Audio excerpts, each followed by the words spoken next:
అలాగే అని. అయితే క్వశ్చన్స్ అడుగుతారు, నేను ఆన్సర్లు ఇస్తాను. ఆ, ఏంటి ప్రాక్టికల్ గా ఆ, మన జీవితంలో ఇలా జీవించడానికి అడ్డైన పరిస్థితులన్నిటినీ మనం మాట్లాడుకోవచ్చు. ఇంకేదైనా కూడా మీరు అడగొచ్చు. అలాగే అండి, అలాగే అండి, ఏ, పెట్టండి. అడగమనండి. స్టార్ట్ చేయండి. ఎవరు? ఈశ్వర్, నారాయణ, రాజేష్. రమణ రాలేదేంటి? అసలు రమణ గారే మొదలు పెట్టినాయి. నేను ఈశ్వర్ దగ్గరే ఉన్నానమ్మా. మీ ఫోన్ లో లేరా? ఇద్దరం అయితే ఒక రమణ ఫోన్ లోనే గారు వింటున్నాం. అడగండి. అంటే మొదలు పెట్టిన ఆయన రమణే ప్రపోజల్ ఇచ్చారు. వారానికి ఒకసారి, ఒక రోజు నేను పెట్టాను, ఇది చాలా బాగుంది, వారానికి ఒకసారి ఇలా పెట్టుకుందాం అన్నారు. అలాగే సరే, అమ్మా, అప్పుడు అలాగే ఉన్న అమ్మా. వాళ్ళందరికీ అది ఇష్టపడింది. అందుకని మీరు ఎవరు లేరో వాళ్ళని ఇవాళ చెప్తున్నాను.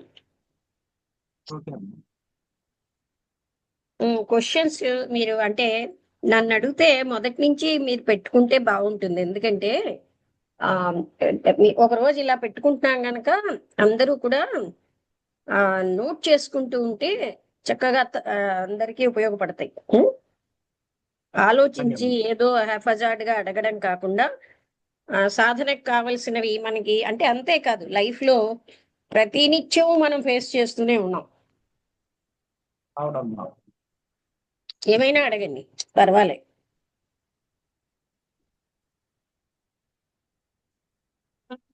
ఎవరు మొదలు పెడతారు? అమ్మా, నేను అడుగుతానమ్మా. ఉమ్,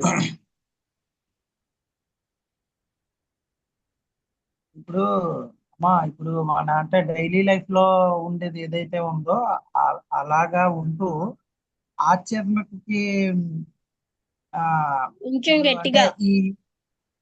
ఓకే అమ్మా, ఈ రెగ్యులర్ గా అవుతున్న లైఫ్ ఉంటది కదమ్మా, ఈ లీడ్ ఆ, చేస్తున్నప్పుడు వస్తున్న ప్రాబ్లమ్స్ ఉంటాయి కదమ్మా. అంటే ఇప్పుడు ఏదైనా ఇప్పుడు మనం ఒకటి చెప్తున్నాం అనుకోండి అమ్మా, ఎవరికైనా ఏదైనా నెమ్మదిగా అంటే అర్థమయ్యే స్థితిలో మనం అంటే ఇప్పుడు ఉన్న పాత ఉన్న లైఫ్ ని కాకుండా నార్మల్ గా ఇప్పుడు ఎలా ఉండాలో అలాగా అంటే ఈ ఆధ్యాత్మికం అనే దాన్ని తెలుసుకున్న తర్వాత అంటే దొంగతనంగా ఉండడం కానీ లేకపోతే అసత్యంతో ఉండడం కానీ ఇలాంటివి చేయకపోయినా అవతల పర్సన్స్ కూడా ఆ మన స్థితిని కొద్దిగా అర్థం చేసుకోవాలనే ఆలోచన కూడా రాంగ్ అంటారా, రైట్ అంటారా అమ్మా?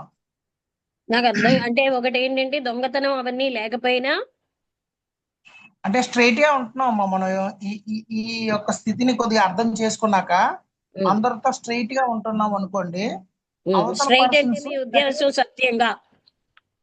సత్యంగా అమ్మా, ఉమ్, సత్యంగా ఉంటున్నప్పుడు అవతల పర్సన్స్ అంటే ఇతర పర్సన్లు కొద్దిగైనా అర్థం చేసుకోవట్లేదా అనే ఆ మనసు వల్ల వస్తుందమ్మా. ఎందుకు అసలు ఆ కొద్దిగైనా కూడా మనల్ని అండర్స్టాండింగ్ చేసుకోవట్లేదు, ఆ ఇలా ఎందుకు ఉంటున్నారు అనే భావం కలుగుతుంది కదా. అది అది అయితే తప్పంటారా లేకపోతే? రమణ గారు, నేను ఈ అమ్మా. క్లాసులు చెప్పినప్పుడు ఉమ్. ఒక్కరు కూడా సరిగ్గా పూర్తిగా అర్థం చేసుకునేవారు కాదు. మీకు పాయింట్ ఓకే అర్థమైందా? అమ్మా. మరి అర్థమైంది. నేను ఎలా చెప్పానండి అప్పుడు? నాగేశ్వరరావు గారని, నారాయణ గారు, మాస్టర్ గారు నారాయణ గారు యొక్క స్నేహితులు, ఆయన ఎన్నో లెక్చర్స్ ఇస్తారు, అష్టావక్ర గీత లాంటివి. ఆయన అన్నారు, మీరు ఎంత ఆత్మజ్ఞానం కోసం చెప్తున్నారు కదా, వీళ్ళందరూ ఆత్మజ్ఞానం పొందేయాలి కదా. అయితే అవునమ్మా. నేనేమన్నానంటే ఆన్సరు, వాళ్ళు ఎందుకు పొందగలరండి, అలా ఆశించకూడదు. వాళ్ళ వాసనలు ఉంటాయి. ఆ వాసనలని వాళ్ళు అంత వేగంగా అధిగమించలేరు. చెప్పింది గట్టిగా చెప్పినా అయ్యో వాళ్ళు అంత వేగంగా అధిగమించలేరు అన్న విషయం మన మనసులో ఉండాలి. ఆ కారుణ్యం లోపల ఓకే. లేకపోతే ఎలాగా? నేను చెప్పేసినంత మాత్రంలో మీరు అధిగమించగలరండి? అలాగే అవునమ్మా, అవునమ్మా. మీరు స్ట్రైట్ గా ఉండడం ఇంత సాధన తర్వాత నేర్చుకున్నారు. అవునమ్మా, వాళ్ళకి ఏమీ అవునమ్మా. లేదు, వాళ్ళు ఎందుకుంటారు? వాళ్ళని అలా ఎక్స్పెక్ట్ చేయలేం మనం. ఓకే అర్థమైందా మీకు అమ్మా. అన్న నేనుంది? నేను ఇవాళ అర్థమవుతుంది. నేర్చుకున్నది ఎదుటివాడు వెంటనే వచ్చేయగలడండి? మనకి ఇంత అవునమ్మా. ఆధ్యాత్మిక సాధన ఉంది, తపన ఉంది, ఏం అన్నాళ్ళు అవునమ్మా. పట్టుతోంది, అప్పుడప్పుడు మళ్ళీ మనం అబద్ధాలు ఆడతామే. మరి వాళ్ళు అవునమ్మా. ఏమీ లేదు సాధన. ఏమంటారు? వాళ్ళకి ఆ లక్ష్యమూ లేదు. వాళ్ళు చేస్తారని మనం రెడీ అయిపోవాలి, అంతేనా? ఓకే అమ్మా, ఓకే అమ్మా. నేను అనేది రైట్ అయినా మీకు అర్థమైందా లేదా? అవునమ్మా, అవునమ్మా, అర్థమైంది. మనము అంటే ఎంత మనం కష్టపడ్డాక వచ్చిన స్థితి వాళ్ళు వచ్చేయాలని ఎలా ఆశిస్తామండి? మనమే ఫెయిల్ అవునమ్మా, అయిపోతూ అవునమ్మా. ఉంటాం అప్పుడప్పుడు. ఓకే అమ్మా. సో వాళ్ళని అవును. వాళ్ళగానే యాక్సెప్ట్ చేయాలి మనం. ఓకే. ఇప్పుడు నేను ఏదే ఎప్పుడు ఏదే పొద్దున్నే ఫస్ట్ కి వస్తాను, మీరందరూ అవునమ్మా. స్లోగా "ఆ, నాటకం జరగని మనం వచ్చి పార్టిసిపేట్ చేద్దామని వస్తారు. ఎన్నిసార్లు చెప్పినా మీరు అలాగే వస్తున్నారు. మరి నేనేం అవునమ్మా, చేయగలను చెప్పండి? అంటే వీళ్ళు ఇలా వస్తారని నేను లేటుగా వస్తే క్లాస్ ఏమవుతుందిట? అవునమ్మా. అది ఏంటంటే ఆరుకు పెడితే 6:15కి వస్తారు, 6:15కు పెడితే 6:30కి, 6:30కి పెడితే 7కి. అదంతా ఒక నిర్లక్ష్య వైఖరి కాకపోతే ఆ నిర్లక్ష్యం తెలుస్తోంది, తెలిసినా మరి దాన్ని ఓర్చుకోవాల్సి వస్తుంది కదా. అవునమ్మా, అవునమ్మా. ఏమంటారు? పనులు లేవా అంటే అంటే అందరికి నాకేమో ఇగో ఇప్పుడు ఇంత ఒంట్లో బాగలేక ఈ జ్వరంతో అన్ని పనులు చేసుకుని వస్తున్నాను. పని మనిషి కూడా అవునమ్మా, ఉండదు, మీ అందరికీ తెలుసు. అవునమ్మా. అలాంటప్పుడు మనకే పనులు అనుకోవడం అహంకారం. ఓకే అమ్మా, ఓకే అమ్మా. మనం అలా యాటిట్యూడ్ అండి, అంటే వైఖరి. మనకేంటంటే వేగంగా వెళ్ళాలి, ఒక 5 minutes వేగంగా వెళ్తే నాకేమి నష్టం లేదు. అక్కడ డేంజర్ ఓకే. ఉంటే వెళ్తారు. ఇప్పుడు మనకి స్కూల్లో పనో ఆఫీసులో పనో 5 నిమిషాల ముందు వెళ్తారు. అవునమ్మా. అంటే మనకి ఇది మానసికమైన ట్రైనింగ్ ఇచ్చుకునే చేత కావట్లేదు మనకి, ఫలితంతో సంబంధం లేకుండా. అలాగే మనకే ఇలా ఉన్నప్పుడు మరి ఎంతో ఆధ్యాత్మిక తపన సాధన లేని వాళ్ళు ఎన్నో రకాలు చేస్తారు. దాన్ని మనం ఈజీగా తీసుకోవాలి, అవునా కదా? ఓకే అమ్మా, ఓకే అమ్మా, ఇంత అర్థమైందమ్మా శిక్షణ బాగా. ఉండి ఇన్ని రోజులే మీకు చెప్తున్న మీరే అంటే అందరూ చాలా మంది స్టార్ట్ అయ్యాక వస్తారు, అవునా కదా?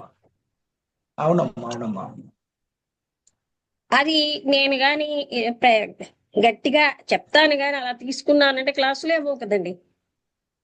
అవునమ్మా, అవునమ్మా. అందుకని ఎదుటి వాళ్ళ నుంచి ఎక్స్పెక్ట్ చేయకూడదు, మనం చేయాల్సింది చేయడం. ఇప్పుడు నేను సత్యం చెప్పాను, ఎదుటివాడు చెప్పాలని మనం ఎక్స్పెక్ట్ చేయకూడదు. ఓకే అమ్మా, ఓకే అమ్మా.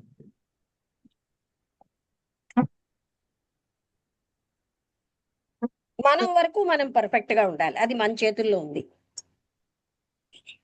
ఓకే అమ్మా, థ్యాంక్స్ అమ్మా. అర్థమైందమ్మా, బాధపడింది. మనకు ఆ క్షమ లేకపోతే జీవించలేము జీవితంలో. అందరికీ మనకెన్నాళ్ళు పట్టింది ఈ మాత్రంగా రావడానికి? అంత పెద్ద లక్ష్యం అవును, పెట్టుకున్న మనమే ఫెయిల్ అవుతున్నామే, వాళ్ళు ఫెయిల్ అవుతారు, అవును, వాళ్ళకి ఏ లక్ష్యం లేకుండా జీవిస్తున్నారు కదా. అవును. ఇంకా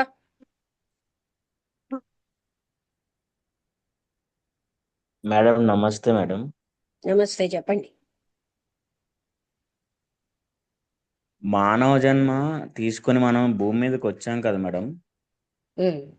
వచ్చి అంటే ఇప్పుడు ఈ మానవ జన్మ తీసుకొని వచ్చిన తర్వాత దీనిని జ్ఞానం అంటే ఈ ఆధ్యాత్మిక ఆ, ఈ మార్గాలలో జ్ఞానానికై ముక్తి సాధనకై ఏ, తపస్సు చేయమంటారు కదా. దానికి ముఖ్యంగా సహాయపడే మొట్టమొదటి మెట్టేంటి మేడం? మనకి కృష్ణమూర్తి గారు చెప్పిన కంటే హైయెస్ట్ ఏమీ లేవండి. ఫస్ట్ ఏంటంటే మనస్సుని ప్యూరిఫైడ్ గా ఉంచుకోవడం, అంటే డొంక తిరుగుడుగా జీవించకపోవడం, అవునా కదా? చెప్పేది ఒకటి చేసేది ఒకటి, మనసులో ఒకటి బయటకు ఒకటి, అలా కాకుండా స్వచ్ఛంగా జీవించడం. తర్వాత అవేర్నెస్ అంటున్నారు. మనస్సుని మనం ప్రతి నిమిషం కూడా క్షణ క్షణం అవేర్నెస్. మీరేం అడిగారు? మంత్రం అడిగారా? లేదు మేడం. ఉమ్. మన మనిషికి మనసుకి కావలసిన మొట్టమొదటి అయితే అది స్నేహం కానీ లేకపోతే సాంగత్యం కానీ లేకపోతే వస్తువు కానీ మనిషికి ఏ మనస్సుకి ఏంటండి? మనిషికి మనస్సుకి కావలసిన మొట్టమొదటి మెట్టు మనిషి అంటే ఈ మనస్సు కాదేంటి? మనస్సు లేని మనిషి ఉన్నాడా? సో కాదు మనిషికి మేడం. అదేనండి. ప్యూరిఫికేషన్ చాలా ముఖ్యం అండి. పవిత్రమైన అంతఃకరణ ఉంటే సకల సాధనలు జరిగిపోతాయి. అది లేకే మనకి ఇలా అవుతున్నాయి. మరి వేరే సాధనలు కూడా అంతర్గతంగానే మనకు అన్ని తెలుస్తాయి. అర్థమైందా? Purity in life is very important. అది ఎవరికి వారికి ఉండాలి అనుకున్న వాళ్ళకి తెలుస్తుందండి, ఎవరు బయట నుంచి చెప్పక్కర్లే. మనకి తెలియక చెయ్యట్లేదు, తెలిసే చేస్తాం. ఇప్పుడు టైంకి రావాలని అందరికీ తెలుసు, ఎందుకు రారు? అలాగే అన్నీ తెలిసే చేస్తాం. సో ప్యూరిటీ అనేది మన జీవితంలో ఉంటే ఆటోమేటిక్ గా ధ్యానం దాని అంతటా జరుగుతూ ఉంటుంది. అర్థమైందా? అర్థమైంది మేడం. సో మనం ప్రయత్నించాల్సింది అదేనండి.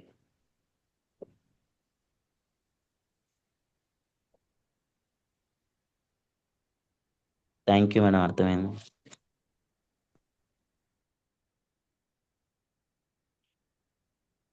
ఇంకెవరైనా?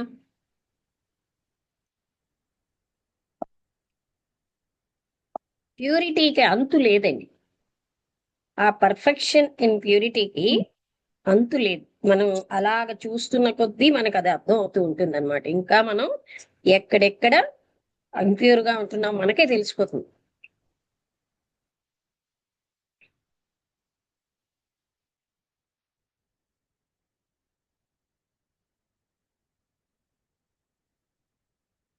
మనకి అన్ని రకాలు అంతర్గతంగా ఉన్న గురువే చెప్పేస్తాడు మనలో ప్యూరిటీ ఉంటే.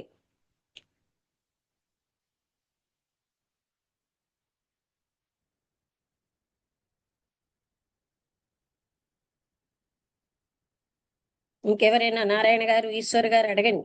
అందరూ అంటే నేను అందుకనే ఈసారి నుంచి మీరు ఇవాళ నుంచి ఏం చేస్తారు, ఈ క్లాస్ అయ్యాక రాసుకుంటూ ఉండండి క్వశ్చన్స్. అందరికీ ఉపయోగపడతాయి.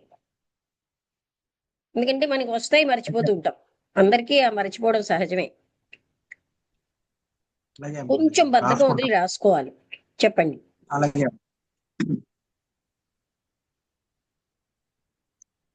నమస్తే అమ్మా. అదే నేను కూడా మొన్న క్వశ్చన్ అడుగుదాం అనుకున్నా. మా క్వశ్చన్ ఇప్పుడు సడన్ గా గుర్తు రావట్లేదు.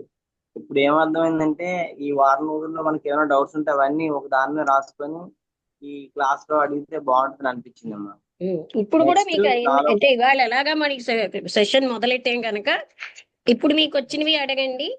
అది మీరు ఆ రాసుకోవడం వల్ల ఏంటంటే చాలా లోతైన ప్రశ్నలు మీలోంచి వస్తాయి. అది మన అవునమ్మా. లైఫ్ కి నిజంగా ఉపయోగపడేవన్నీ. ఇప్పుడు రాజేష్ అన్నది ఇంపార్టెంటే, ఇది కూడా మీరు అడిగేవి బాగానే అడుగుతున్నారు. కానీ ప్రిపరేషన్ తో అడిగితే అందరికీ ఉపయోగపడతాయి. అది అన్నది మీకు ఉపయోగపడతాయి.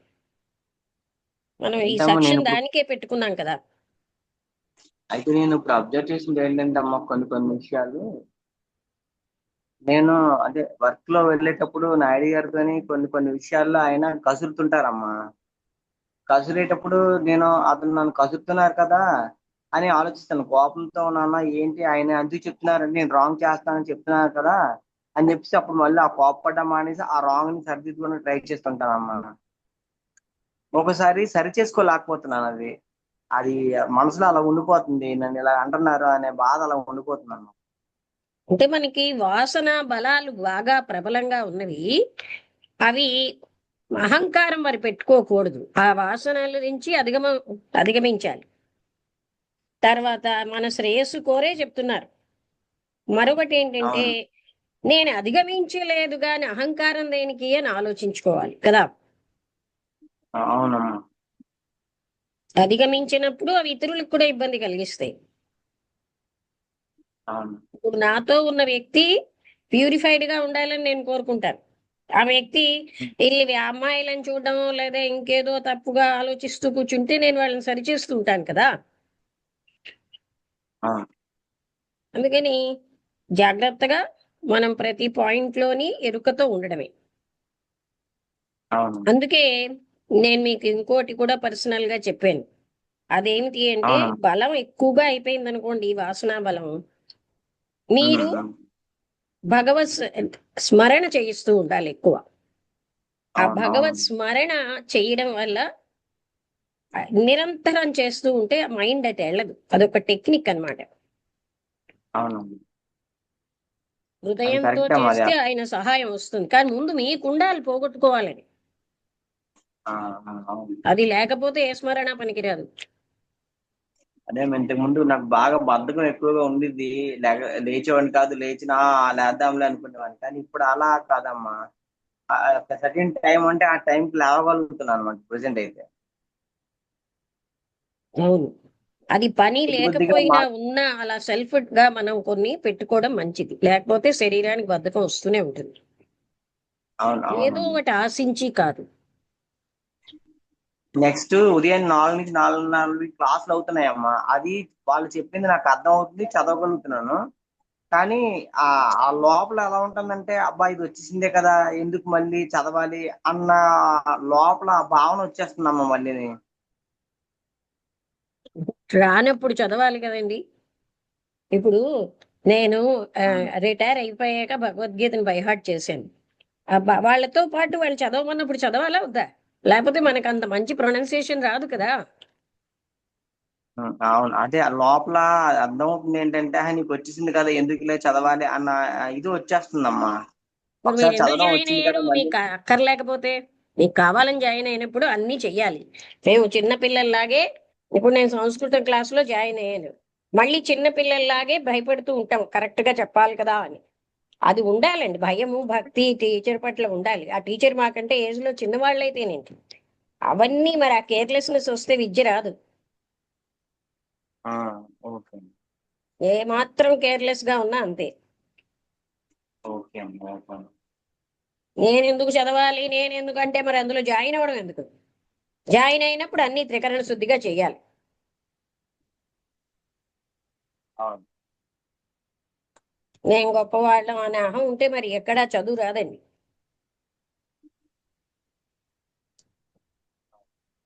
థ్యాంక్ అలా అయితే మేము చిన్నప్పుడు సంస్కృతం నేర్చుకున్నాం, కానీ అది నేర్చుకున్నాం అని అహం ఉండకూడదండి. ఎక్కడికక్కడ మళ్ళీ జాగ్రత్తగా ఉండాలి. మన ఫెయిల్యూర్స్ మనం ఎప్పుడు తెలుసుకుంటూ ముందుకు వెళ్ళాలి. సరే. ఉచ్చారణ సరిగ్గా లేదుగా మీకు, అవును, అదే అర్థం అవుతుంది. మరి ఆ ఉచ్చారణ కోసం వాళ్ళతో చదవద్దా? వాళ్ళతో చదువుతున్నానమ్మా, చదివేటప్పుడు అర్థం అవుతుంది, బాగానే చదవగలుగుతున్నాను. నాకు వచ్చేసింది కదా మళ్ళీ మళ్ళీ ఎందుకు చదవాలి అని నెక్స్ట్ చదవడానికి మనసు ఒప్పుకోవట్లేదు అనమాట. ఒకసారి చెప్పాము ఈ పెద్ద పని చేయొద్దని, మళ్ళీ మళ్ళీ ఎందుకు చెప్పాలని మేము ఆలోచిస్తున్నామా? అవునా. మళ్ళీ మళ్ళీ మనం వెనకబడుతున్నాం కనుక మళ్ళీ మళ్ళీ ఆ ప్రాక్టీస్ ఎందుకు అన్నది. మీరేం డిగ్రీ చదివారు, మళ్ళీ మళ్ళీ ఎందుకు చదవాలని మనకు తెలియదు. అవునమ్మా. మళ్ళీ మళ్ళీ మర్చిపోతాం కనుక. అవునమ్మా, అవును, అర్థమైందమ్మా.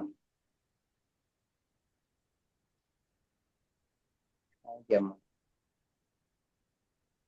ఇంకెవరైనా?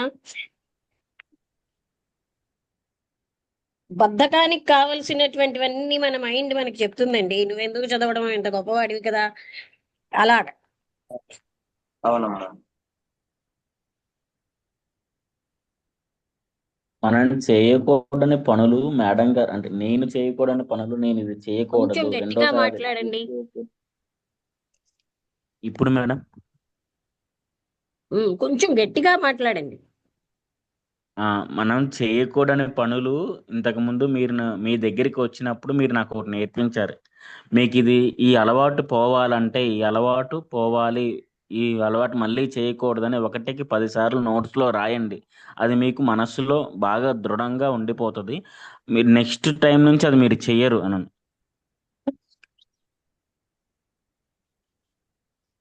అలా అని ఏం కాదండి. అంటే ఇప్పుడు ఆయన చదువుకు సంబంధించి గీతాధ్యయనానికి సంబంధించి చెప్తున్నారు.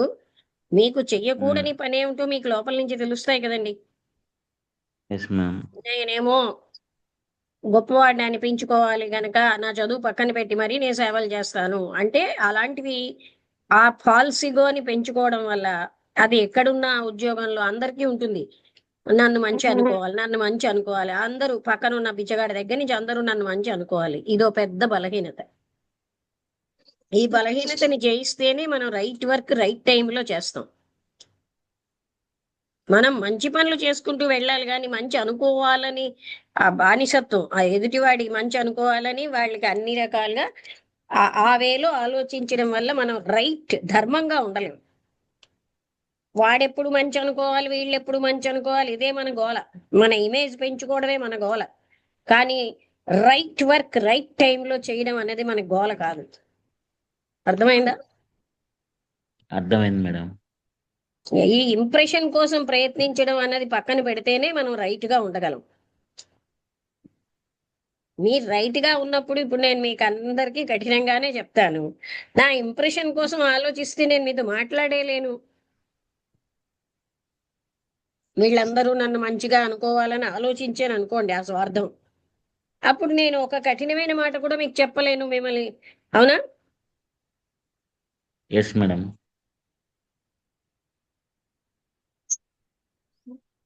అందుకని అప్పుడు రైట్ వర్క్ చెయ్యలేం. ఇంప్రెషన్లు ఎందుకు మనకి వాళ్ళ చేతుల్లో పెట్టేస్తున్నాం. వాళ్ళకి కావలసినట్టుగా మనం గెంతుతూ ఉంటాం పొగుడుతూ ఉంటే. ఆ ఇంప్రెషన్ అన్న దాన్ని పక్కన పెట్టి రైట్ టైంలో రైట్ వర్క్ చేయడం నేర్చుకోవాలి మనం. మంచి చేసిన వాడికి ఎలాగా వివేకానంద అన్నట్టుగా పెంపుడు కుక్కలాగా ఫలితాలు వస్తూనే ఉంటాయి వెనకాల, మనం వాటికి ఆశించక్కర్లే.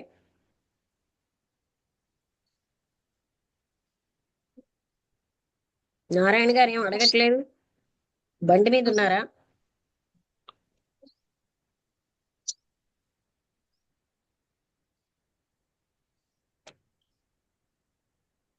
ఇంకెవరైనా అడగండి. భాగ్యలక్ష్మి గారు మీరేమో మాట్లాడడానికి మీ అన్మ్యూట్ చేశారు. ఏం లేదండి, మాట్లాడడానికి ఇంకా మన ఆచరణే ముఖ్యం కదా అని ఇంకా నేనేం మాట్లాడట్లేదండి. ఆచరణే ఉండాలి. ఉమ్. తెలుసుకున్నదంతా తెలుసుకున్న తర్వాత దాన్ని ఆచరణలో ఇప్పుడు పెట్టడానికి భాగ్యలక్ష్మి గారు గురువు గారి ప్రయత్నం. దగ్గర ఎంత పెద్ద ఆ, అంటే చక్కగా సాధన చేసిన, నాకు ఆవిడలో నచ్చిన పాయింట్ ఏంటంటే, పాయింట్ చూపెట్టినప్పుడు ఆ తప్పు అవును నిజమే అని ఒప్పుకుంటున్నారు. బంధం ఉంది ఒప్పుకున్నారు. అది లేదండి అంటూ వారించారు అనుకోండి, ఏమిటి లాభం? మీకు అర్థమైందా? ఉందా? అది మనం చూసుకోగలగాలి. అంటే నన్ను మేడం గారు ఇలా అనేసారా, అవన్నీ పక్కన పెట్టేయాలి. అస్- అసలు మమ్మల్ని తిట్టిన తిట్లయితే అండి మామూలుగా ఉండవు. అసలు ముఖం మీద గుచ్చి గుచ్చి అడుగుతారండి. ముందర నేర్చుకోవాల్సింది ఏంటన్నారు, సాధన చతుష్టయ సంపత్తిలో నిత్య వస్తు వివేకము ఉంది కదండి. ఆ ఉమ్. నిత్యమైందేదో అనిత్యమైందేదో విచారించాలి. నిత్యమైంది ఆ పరబ్రహ్మ అని, అనిత్యమైంది ఈ నామరూప ప్రపంచం అని మనం తెలుసుకుంటే అనిత్యమైన దాన్ని వదిలిపెట్టి నిత్యమైన దానికి ఉండగలుగుతున్నాం. అనిత్యమైన దాన్ని తెలియక అప్పుడు ఈ నామరూప ప్రపంచం అంతా మిథ్యే కదండి. ఇప్పుడు స్వప్నం వల్లే మిథ్య అంటే అయిపోతుంది కదా అది అప్పుడు. అలా కాదు భాగ్యలక్ష్మి గారు, అది ఆ, అనుభవంతో ఫీల్ అవుతూ తెలిస్తే గాని అది నిలవదు. అంటే అవునండి. మనం మాట్లాడతాం కదా, ఇది అంతా త్రిపుర రహస్యంలో ముఖ్యంగా నాకు ఆ త్రిపుర రహస్యంలో ఆ దత్తాత్రేయులు అవును. వారు చాలా క్లియర్ గా అన్రియాలిటీ ఆఫ్ ద వరల్డ్ కోసం చెప్పారు. అప్పుడు ఉమ్, అసలు ఆ చదువుతున్నన్నాళ్ళు కూడా నాకు ఇదంతా ఏమి జగత్తు ప్రతిబింబమే కదా, అంటే ఉమ్, అసలు దానికి అస్తిత్వమే లేదు అనే ఉమ్, విషయం అనేది అంత సులువుగా ఆ ఉండదండి కదా. మనుషులు మళ్ళీ మళ్ళీ ఉమ్, అది వదిలేస్తారు. అంటే మీకేంటంటే బాగా. ఆ గురువు గారి దగ్గర చాలా రోజులు ఇలా ఉండి ఉమ్, అది మీరే చూడండి, ఆ మనవలు వచ్చేసరికల్లా మర్చిపోతున్నారు. అలాగే అందరికీ కూడా అది తెలిసినా సరే ఏంటి ఉమ్, అడ్డుతోంది కదా, అవును, అది అవునండి. మనం ఇప్పుడు డిస్కస్ చేస్తున్నాం. అది తెలుసు కానీ మర్చిపోతాం. అది అదే నిరంతరంగా అండి. ఉంటే నేను ఈ బాడీని కాను, ఈ జగత్తు సత్యము కాదు అన్న విషయాలు రెండు గట్టిగా తెలియాలి. అవునండి, అవును. ఈ జగత్తే నిత్యము ఇదే సత్యము అని జీవించడం బట్టి మనం ఏంటంటే మన జీవితాలన్నీ మౌల్డ్ అయిపోతున్నాయి వేరే రకంగా. ఈ భార్యే నిజము, ఈ భర్తే నిజము, ఈ పిల్లలే నిజము, వీళ్ళకంటే నాకు ఏమీ ముఖ్యం కాదు, అక్కడ ఆగిపోతున్నారు మనుషులు. లేకపోతే సెక్సే ముఖ్యం, ఈ ఒక వయసులో ఉన్ననాళ్ళు అదే. ఇవన్నిటినీ పట్టుకోవడం ఈ బాడీకి దాసోహమే కదా, దీన్ని ఒక రోజు వదిలేయాలి. వదిలేయాలండి, వదిలేయాలి. దానికి గట్టి ప్రయత్నం. ఎప్పుడు కూడా ఇలాగ సత్సంగం రోజు జరుగుతూ ఉంటాయండి, చాలా దూరంగా ఉండగలుగుతారు. ఉహు. అందుకనే చూసారా, దూరంగా. శంకరాచార్యులు వారు అవిద్య స్వరూపం ఏమిటంటే తెలియదు అన్నారు. ఆది అంటే ఉమ్, స్టార్ట్ ఎక్కడ అవుతుందంటే తెలియదు అన్నారు. అంతం ఎక్కడ ఉందంటే ఉమ్, తెలియదు అన్నారు. మధ్య ఎక్కడంటే తెలియదు. ఎలా పోగొట్టుకోవాలంటే సత్సంగం, అంటే సత్తుతో ఉమ్. కలిసి ఉండడం లేదా సజ్జన సాంగత్యం. అవునండి. సజ్జన సాంగత్యంతో సత్తుతోటి ఉండగలిగినోడు ఎవడో కోటికొకడు నూటికొకడు ఉండగలుగుతాడండి. అవును. సజ్జన సాంగత్యంతో ఉన్నా ఆ, ఎ- ఇందాక మీరు చెప్పింది ఎంతవరకు అదే కదా, చాలా సత్తుతో కలిసి ఉండడం అదే ఆ, ముఖ్యం, అవునండి. ఇంకేమీ కాదు అని అదే గుర్తు చేసుకోవడం. గుర్తు చేసుకోవాలండి. ఇప్పుడు ఈ నెలాళ్ళ నుంచి విన్నయన్నీ కూడా ఇప్పుడు అలాగే ఇప్పుడు సజ్జన సాంగత్యం ద్వారాగా నాకు ఫోన్లు కూడా అలాగే వస్తున్నాయండి. ఇది నెలాళ్ళ నుంచి వాళ్ళు మునిగిపోయి ఉంటారు. అలా వస్తా ఉంటే మరి ఇది గుర్తుకొస్తుంది. ఇది గుర్తుకొచ్చినప్పుడు అది దూరం అయిపోయింది అండి కదండి. భాగ్యలక్ష్మి గారు, మన్ని బట్టే మన చుట్టూ వాతావరణం కూడా అది మనం అనుకుంటాం కదా, మాటలతోటే కాదండి, ప్రకృతిలో మనం ఏ స్థాయిలో ఉన్నామో అలాంటి వాళ్ళే మనకి ఫ్రెండ్స్ అవుతారు. అవునండి. మన వాసనల్ని బట్టే మనుషులు మనకి దగ్గర వస్తారు. అవునండి. అందుకని మనలో వైరాగ్యం ఎక్కువ ఉంటే అటువంటి వాళ్ళే మన దగ్గరికి వస్తారు. ఇప్పుడు మహాత్ములు వాళ్ళందరికీ ఇక్కడికి రావాలని అనిపిస్తుంది. వైరాగ్యం ఆ, లేదనుకోండి, వాడికి రావాలని ఉండదు. ఉండదండి, ఉండదండి. ఇలాగా నిలబడి ఉన్నంత కాలం ఇప్పుడు మొత్తం వదిలేసి వెళ్ళిపోమని ఏ మహనీయుడు చెప్పలేదండి. ఉన్నంతట్లో దీన్ని తెలుసుకోవడానికి ఎక్కువ ప్రయత్నం చేసి వృత్తులు తగ్గించుకుంటే ఆ, మానవ జన్మ వచ్చినందుకు లాభం ఉంటదండి. అంటే రాక ఒకటి వచ్చింది. ఏంటంటేనండి, ఇది మాత్రం బాహ్యంగా మీ బాడీ ఎక్కడికి వెళ్ళినా మనస్సు అక్కడే ఉమ్, ఉన్నప్పుడు లాభం లేదు.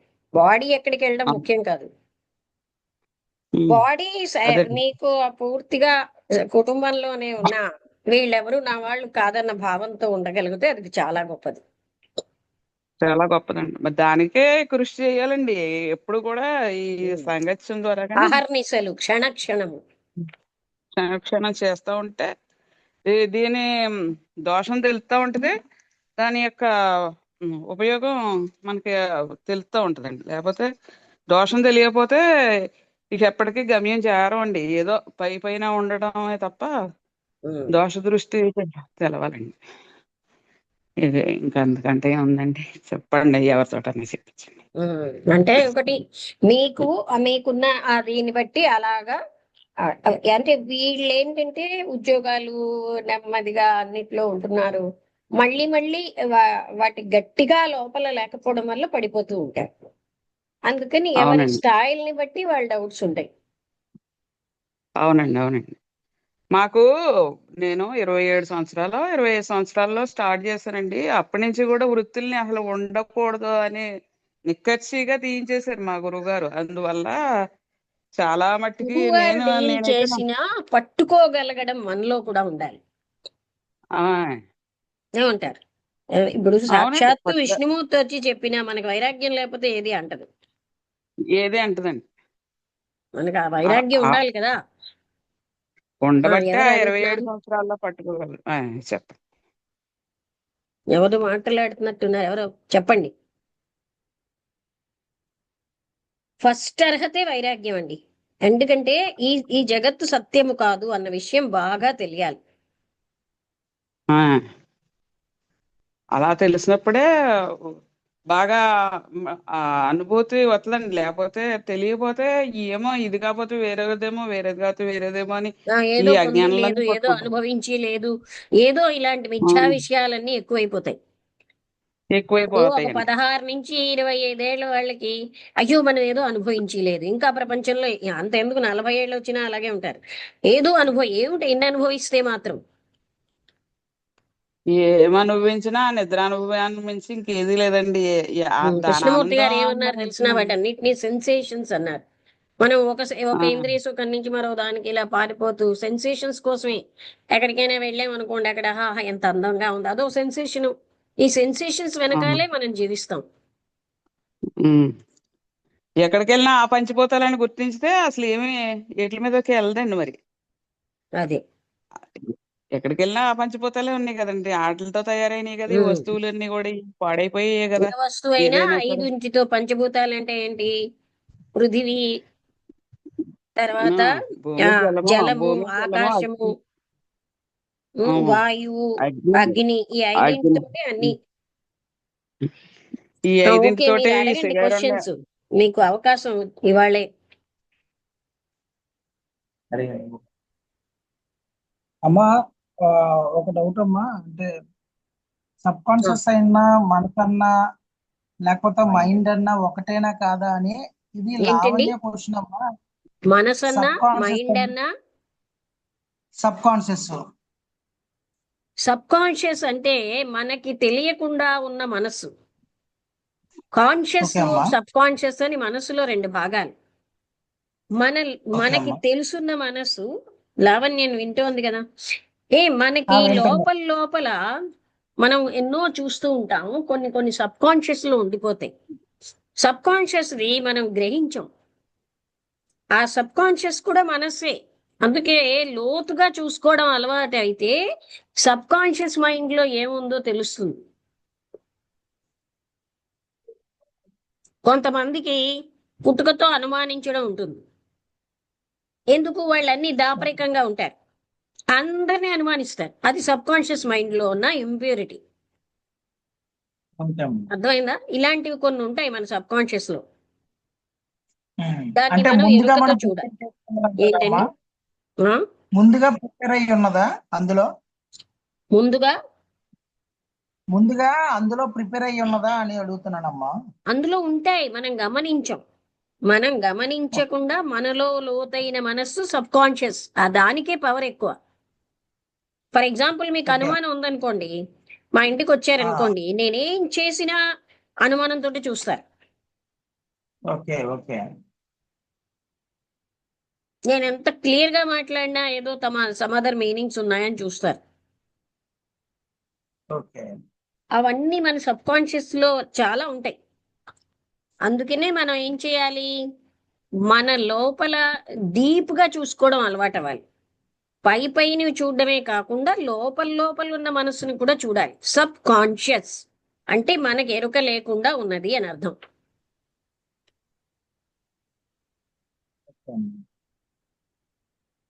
ఇప్పుడు సబ్ కాన్షియస్ గా నాకు దొంగతనం ఉందనుకోండి, అది మనం గాని ఆ, జాగ్రత్తగా గ్రహించి అందులోంచి బయటపడకపోతే ఆ అది ఎక్కడొక దగ్గర పనిచేస్తుంటుంది. అలాగే సబ్ కాన్షియస్ గా ఇంకో గుణం ఉందనుకోండి, ఏ నాకు అంటే ప్రాపంచిక విషయాలలో ఆసక్తి, అప్పుడు అది ఎక్కడో దగ్గర బయటపడిపోతుంటుంది. అందుకని అవన్నీ మనం ప్రతి క్షణం చూసుకుంటూ పోగొట్టుకోవాలి.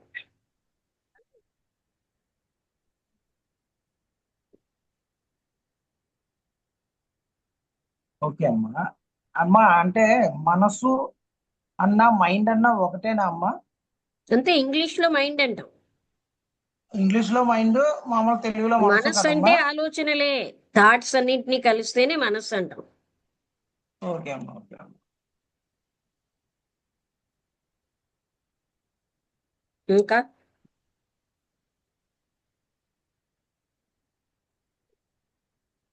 నారాయణ గారు ఏమైనా అడగండి, మీరు కూడా ఉన్నారు కదా.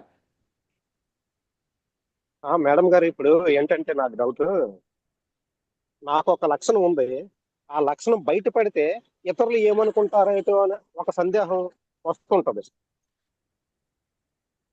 ఒక విషయం అప్పుడు మీరు దాని నుంచి నేను బయటపడడం. చెప్పండి.